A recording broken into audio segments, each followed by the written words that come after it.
কত নিছে এটা গরু? 85,000 টাকা। মাশাআল্লাহ 85,000 টাকার গরু। ভাই কত হয়েছে এটা? কত? 90। মাশাআল্লাহ 90,000 টাকার গরু। অনেক দুষ্ট টাইপের গরু দেখতে পাচ্ছি, এটা থাকতে যাচ্ছে না স্থিরভাবে। কত হয়েছে এটা? 75। দুটা কিন্তু 75 করে। আরেকজন এমনি থেকে চলে যাচ্ছে একটা গরু, এত পাগলের মতো টানাটানি করছে পিছনের গরুটা, হাসিল ছাড়াই যেতে চাচ্ছে ওদের সাথে সাথে। দেখা যাক। এটা চাচা বিক্রি হয়েছে কত টাকা? 72,000। আঙ্কেল কিন্তু বললো 72,000।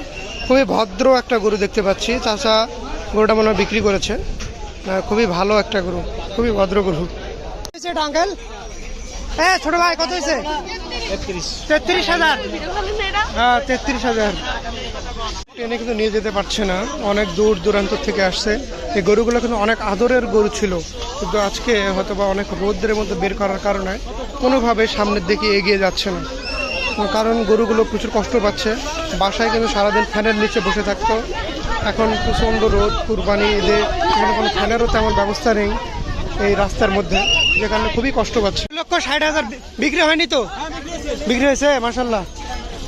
2,60,000 টাকা এটা বিক্রি হয়েছে, দেখতে পাচ্ছেন।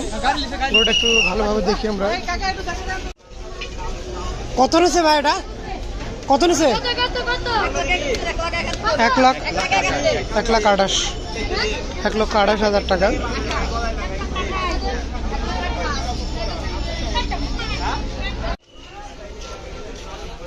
কত হয়েছে ভাই এটা? বিক্রি হবে? কত টাকা চাচ্ছেন এটা? 2,20,000। মাশাআল্লাহ এই গরুটা কিন্তু বিক্রি হবে। গাবতলির সামনে আমরা আছি। 2,20,000 টাকা হলে বিক্রি করবে। খুবই আদরের একটা গরু ওনাদের দেখে মনে হচ্ছে। তাড়াতাড়ি বিক্রি করলে ওনাদের জন্য ভালো। আপনারা আসতে পারেন। গাবতলি হাটের প্রথমেই কিন্তু এই গরুটা দেখতে পাবেন হাসিল ঘরের পাশে।